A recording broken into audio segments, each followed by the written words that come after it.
A partir de agora, vamos com os destaques da economia. Está chegando o professor Luiz Carlos Ongarato para a gente observar e analisar mais um aspecto da economia. Seja muito bem-vindo, professor.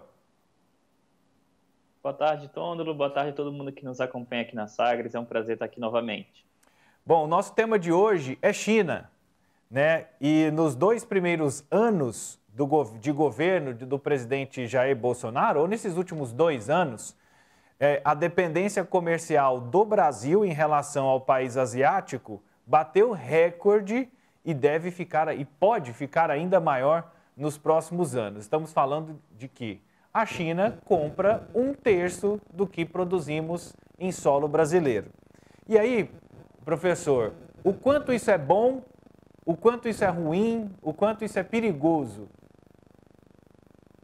Bom, Tôndolo, vamos tratar um pouquinho aqui de conceitos, né? O que significa a China dentro vamos colocar assim, do nosso PIB, dentro da nossa economia aqui no Brasil, né? O PIB, ele é composto por aquilo que nós produzimos e não consumimos aqui no Brasil, que a gente exporta.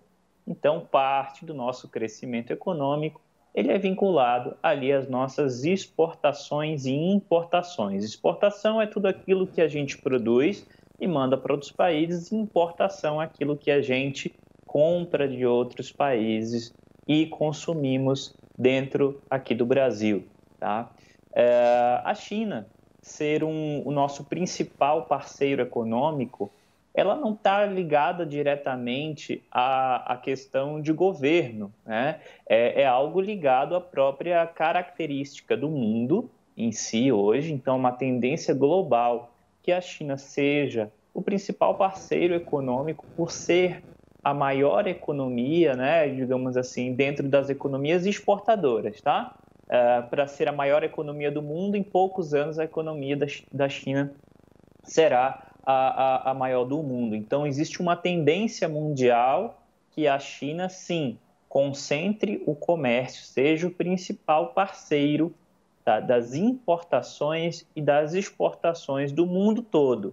E o Brasil está dentro desse meio aí, Tôndolo.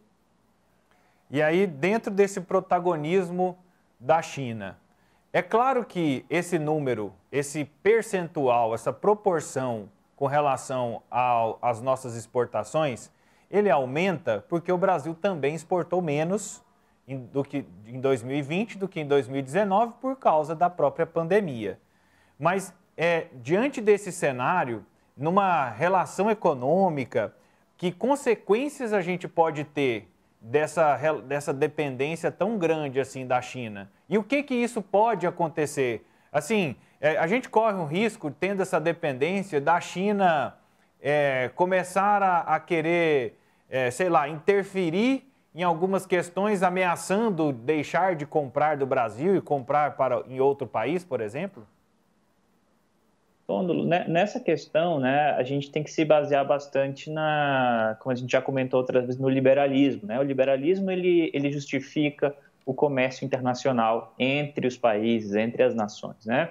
Então, a gente não tem uma interferência direta, porque você espera que, se eu vendo e você compra, eu te vendo porque eu produzo, é interessante para o meu país produzir, e você compra porque é interessante você comprar. Existe uma relação de interdependência.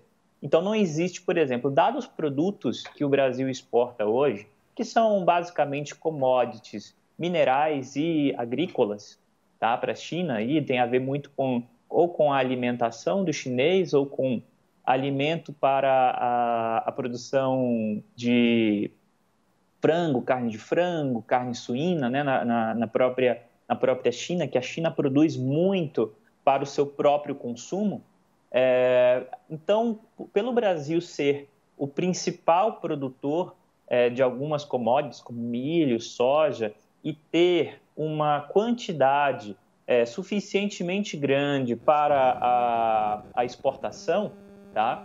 Existe essa interdependência. Então, não tem como, no curtíssimo prazo, a China determinar assim, olha, não vou mais comprar do Brasil porque ela se prejudicaria dessa forma, Tom. Então, quem pensa assim é só aquelas pessoas que adoram uma teoria da conspiração. Seria nesse sentido, tá? Ninguém compra porque é mal e vende porque é bonzinho, não tem nada a ver com lados, tem a ver com interesses econômicos e a própria interdependência. No caso, Tômulo, ainda uma observação sobre as importações brasileiras de produtos chineses. Nós importamos produtos que nós não produzimos aqui em quantitativo suficiente também. Tá? E também tem uma questão da própria produtividade. A China é muito produtiva em itens industrializados, tá? Então, eletrônicos, tudo a ver com itens de média tecnologia, até mesmo muito baixa tecnologia e até mesmo a alta tecnologia que a China produz, né?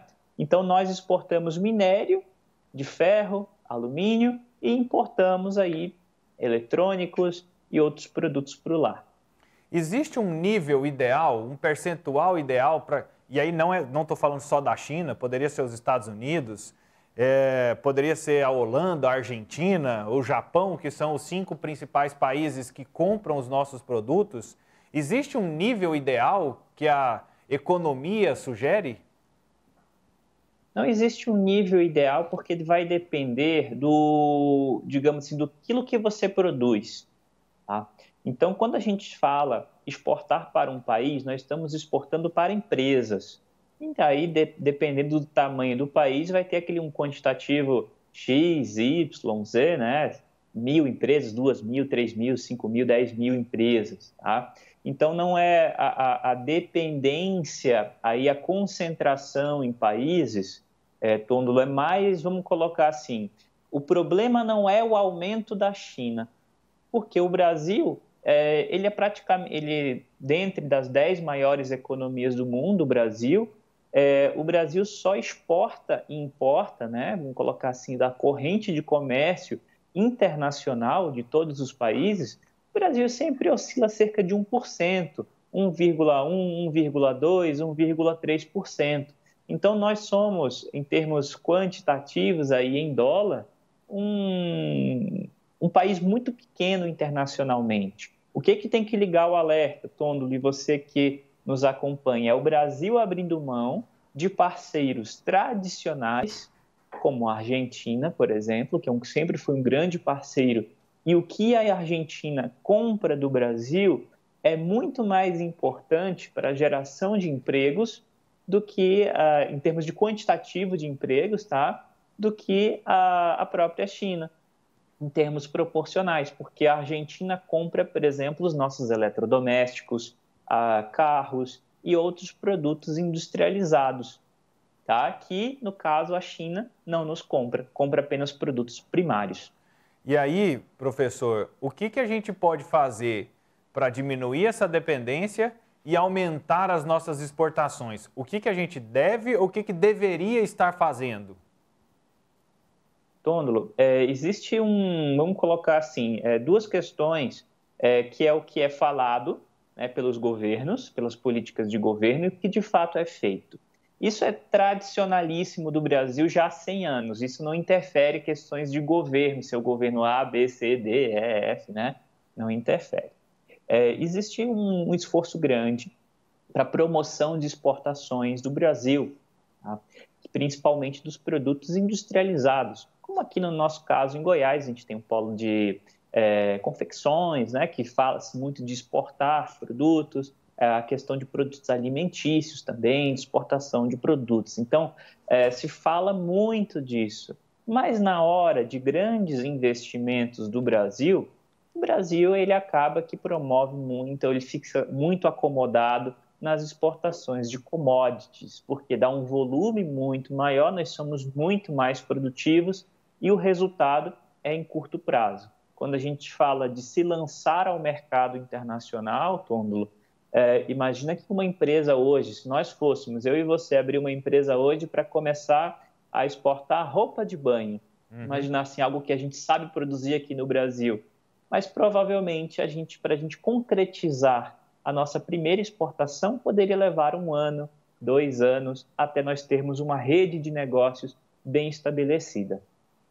Professor, o dólar alto, ele aumenta o apetite chinês aqui no Brasil? Porque até fiquei curioso, até como comparação, eu até nem sabia que a moeda chinesa se chamava renminbi. E ela é mais ou menos igual ao real. R$1 equivale, eu olhei hoje, R$1 equivale a 1,13 centavos de renminbi. Certo.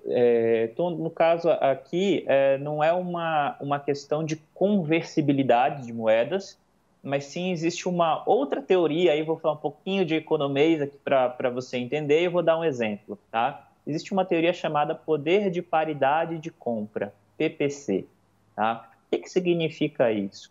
Com uma unidade da moeda, né, R$1, $1, né, a moeda que for, ou com o quanto a gente consegue comprar do mesmo produto entre dois países.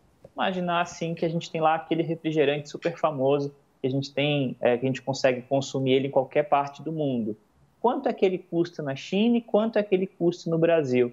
Provavelmente aqui no Brasil pode estar mais caro do que lá. Então isso é um indicativo de quanto aquela moeda pode comprar, tá? Então, o que a gente chama de câmbio nominal, nesse caso, que é aquela cotação de câmbio que a gente vê oscilar, né, a taxa de câmbio que a gente vê oscilar diariamente, ela não é tão determinante para o poder de compra. Nesse caso aqui, Tômulo, quando a gente fala desse apetite chinês devido à desvalorização, seria o apetite não apenas chinês, mas de todos os mercados do mundo que desejam comprar produtos do Brasil que estejam mais baratos do que em outros países. Então, como a gente vê que existe uma tendência de aumento do preço das commodities agrícolas e minerais, né? Já é uma tendência aqui dos últimos meses, do último ano. Se a gente somar isso ao valor do real, que é uma das moedas que mais se desvalorizou na pandemia, você torna o produto exportado, né, pelo Brasil muito mais barato do que ele era 1 ano atrás, 2 anos atrás, e do que ele é em relação aos concorrentes do Brasil.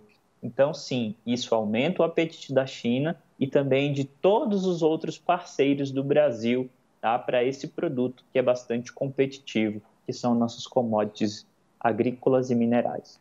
Professor, para a gente ir encerrando, olhando o ranking das exportações brasileiras, como eu disse anteriormente, China, Estados Unidos, Holanda, Argentina e Japão. Quem tem potencial para ser maior do que é hoje?